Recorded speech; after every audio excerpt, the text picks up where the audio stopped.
عنہ سے روایت ہے نا ترمذی شریف کی 2378 نمبر میں، رسالت امام صلی اللہ علیہ وسلم نے فرمایا الرجل علی دین خلیلہ فلینظر احدکم من یخالل۔ ہر بندہ یہ سوچے، آپ نے ایک معیار بتایا، آپ نے ایک بات بتائی کہ اگر تم نے دوست بنانا ہے نا، دوست جس طرح دنیا میں بڑے ہم سیانے ہیں نا، کاروبار کرنا ہے تو نفع والا کاروبار کرنا ہے، بڑا سوچیں گے۔ دنیا کا کوئی معاملہ ہے ہم کہیں گے یہ الٹ نہیں ہونا چاہیے، ہمارے خلاف نہ ہو، غلط نہ ہو جائے، کہیں نہ نقصان نہ اٹھانا پڑے۔ رسول اللہ صلی اللہ علیہ وسلم نے فرمایا بندہ جو ہے نا وہ اپنے دوست کے دین پہ ہی ہوتا ہے، اسی کی باتوں پہ ہوتا ہے۔ دوست نے جیسی باتیں کہنی ہیں، سنگت ایسی ہے اس کے ساتھ کہ جیسی اس نے باتیں کہنی ہیں اسی کے مطابق ہم نے عمل کرنا ہے، اسی کے مطابق ہماری اولاد نے عمل کرنا ہے۔ اس لیے حضور نے وصیت فرمائی ہے، آپ نے نصیحت فرمائی ہے کہ تمہیں چاہیے کہ جب بھی دوست بناؤ تو دیکھ لو کہ اس کے اعمال کیسے ہیں، اس کے کام کیسے ہیں، وہ اچھے کام کرنے والا ہے یا برے کام کرنے والا ہے۔ یہ کہیں 5 وقت کا نمازی ہے کہ ایسا تو نہیں کہ جب اذان ہوتی ہے تو اس کو پتہ ہی نہیں ہے کہ نماز ہوتی کیا ہے، یہ جمعہ ہی صرف پڑھتا ہے، جمعہ ہی کبھی کبھی چھوڑ دیتا ہے۔ اس لیے اللہ کے نبی نے فرمایا جب بھی کوئی دوست بنانا ہو تو دیکھ لو کہ سنگت اور دوستی اختیار کس کے ساتھ کرنی ہے۔ اور پھر حضرت ابو سعید رضی اللہ تعالیٰ عنہ سے روایت ہے، یہ بھی ترمذی شریف کی حدیث ہے 2395 نمبر پہ، وہ کہتے ہیں انہ سمع رسول اللہ صلی اللہ علیہ وسلم یقول لا تصاحب الا مؤمنا ولا یأکل طعامک الا تقی او کما قال۔ کہتے ہیں میں نے رسول اللہ صلی اللہ علیہ وسلم کو سنا، آپ اپنے صحابہ کرام کی تربیت فرما رہے تھے، آپ نے فرمایا کبھی بھی کسی اور سے دوستی نہیں کرنی، جب بھی سنگت رکھنی ہے، دوستی رکھنی ہے، وہ مومن سے ہی رکھنی ہے، مومن سے دوستی رکھنی ہے، مومن کے علاوہ کسی کو دوست نہیں بنانا۔ یہ خاص کر ان لوگوں کے لیے پیغام ہے، میں نے جمعے پہ عرض کیا تھا نا، جو پچھلے جمعے پہ ہمارا موضوع تھا بھائی ایمان بڑی نعمت ہے، بڑی دولت ہے، وہاں میں نے عرض کیا تھا کچھ ہمارے دوست ایسے بھی ہوتے ہیں جو کہتے ہیں جی وہ مسلمان یہ تو سارے ہیں ہی ایسے، بس وہ فلاں جو ہے وہ سکھ اچھے ہیں، وہ یہودی اچھے ہیں، وہ انگریز اچھے ہیں۔ اللہ اکبر استغفر اللہ ربی من کل ذنب واتوب الیہ۔ وہاں بھی میں نے آپ کو یہ عرض کیا تھا، اور یہاں رسول اللہ کی حدیث ہے۔ آج بھی کچھ ایسے سیکولر لوگ ہیں نا جو کہتے ہیں مسلمانوں سے نہیں کاروبار کرنا چاہیے، ان سے دوستی نہیں کرنی چاہیے، غیروں سے کرو۔ اللہ کے نبی صلی اللہ علیہ وسلم نے کیا فرمایا؟ آپ نے فرمایا لا تصاحب الا مؤمنا، ساتھی بنانا ہے تو مومن کو ساتھی بنا، مومن کو دوست بنا۔ ولا یاکل طعامک الا تقی، اور اگر اپنا کھانا کھلانا ہے نا، کسی کی دعوت کرنی ہے، کسی کو کھانے پہ بلانا ہے تو پھر کسی متقی آدمی کو کھانے پہ بلا، کسی نیک آدمی کی دعوت کر، کیونکہ اگر چوروں کی دعوت کرے گا، لٹیروں کی دعوت کرے گا تو تیرا بھی پیسہ وہ حرام پہ جائے گا، ان کا ویسے ہی اعمال ان کے ایسے ہیں، وہ تو چور لٹیرے ہیں، ڈاکو ہیں، لوگوں کے حق مارنے والے ہیں۔ اللہ کے نبی نے فرمایا جب بھی تجھے رب نے رزق عطا فرمایا ہے نا،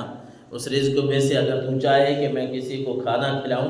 حضور علیہ السلام نے فرمایا پھر نیک لوگوں کو چن لے، کوئی متقی پرہیزگار اپنے گھر بلا لے،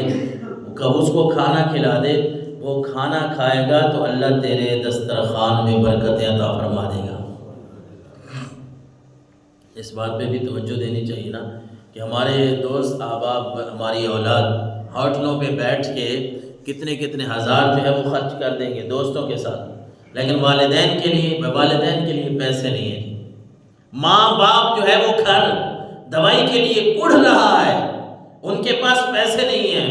بیٹا جو ہے وہ ہوٹلوں پہ بیٹھ کے اللے تللے اڑا رہا ہے۔ یہ میرے دوست ہیں، میں نے ان کو کھانا کھلانا ہے، ان کو کڑھائی کھلانی ہے، ان کو پیزا کھلانا ہے، ان کو فلاں چیز کھلانی ہے۔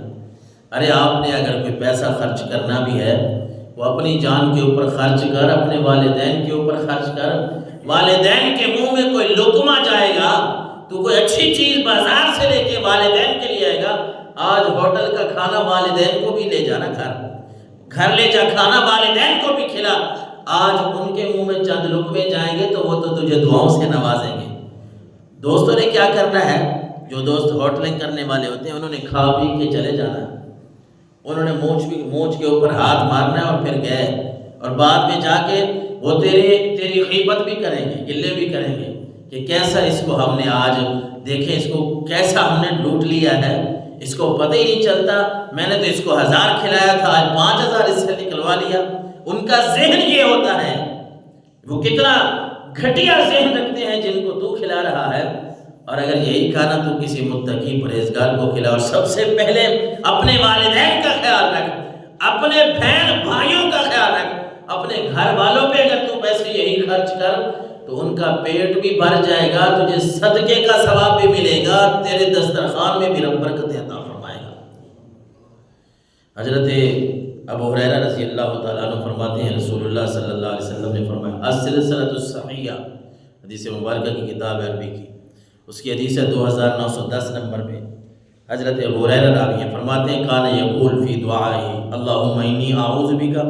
من جار السوء فی دار المقامہ فإن جاریۃ البادیہ یتحبل، او کما قال صلی اللہ علیہ وسلم۔ چونکہ اچھا دوست یہ اللہ کی نعمت ہے،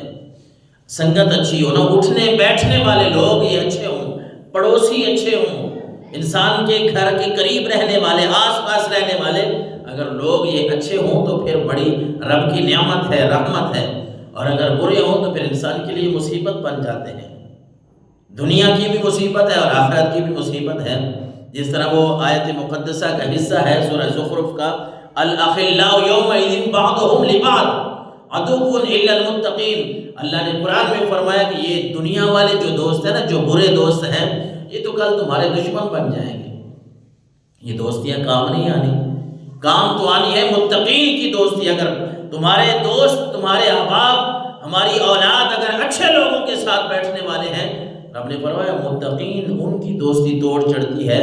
باقیوں کی دوستی توڑ نہیں چڑھتی، بلکہ یہ تو دشمن بن جاتے ہیں،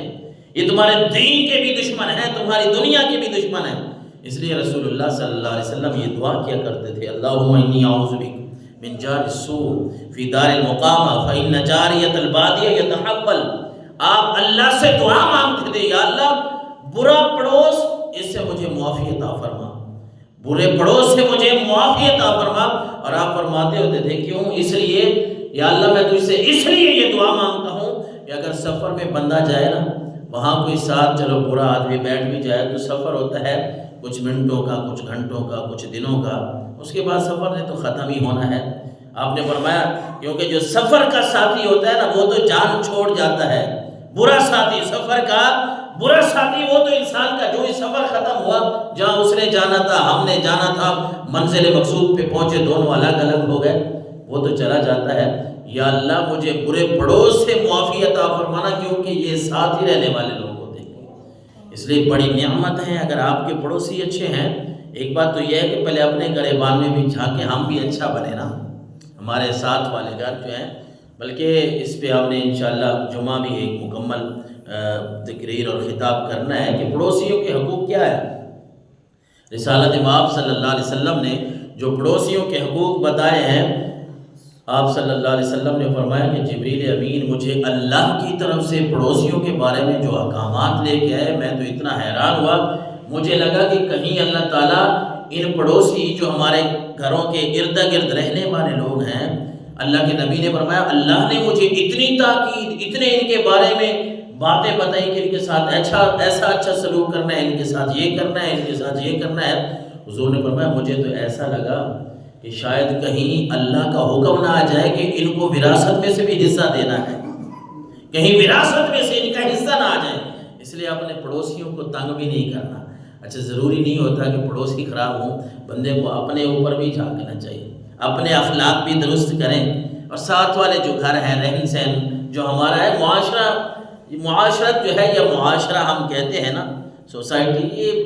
کلے بندہ کو ہم زندگی گزار سکتا ہے، یہ ناممکن ہے۔ میں کہوں کہ میرے پاس بڑا پیسہ ہے، میرے پاس گھر اپنا ہے، گاڑیاں بنگلے سارا کچھ ہے، میرا کسی سے تعلق ہی نہ ہو، میں نے وقتی زندگی گزارنی ہے، اس طرح تو نہیں ہو سکتا۔ رہنا پڑے گا امیروں کے ساتھ بھی، غریبوں کے ساتھ بھی رہنا پڑے گا، محلے میں لوگوں کے ساتھ جڑ کے رہنا پڑے گا۔ اور جب لوگوں کے ساتھ جڑ کے رہنا ہے نا تو اپنے اخلاق بھی اچھے بنائیں، اپنے ہمسایوں کا بھی خیال رکھیں، ان پڑوسیوں کا بھی خیال رکھیں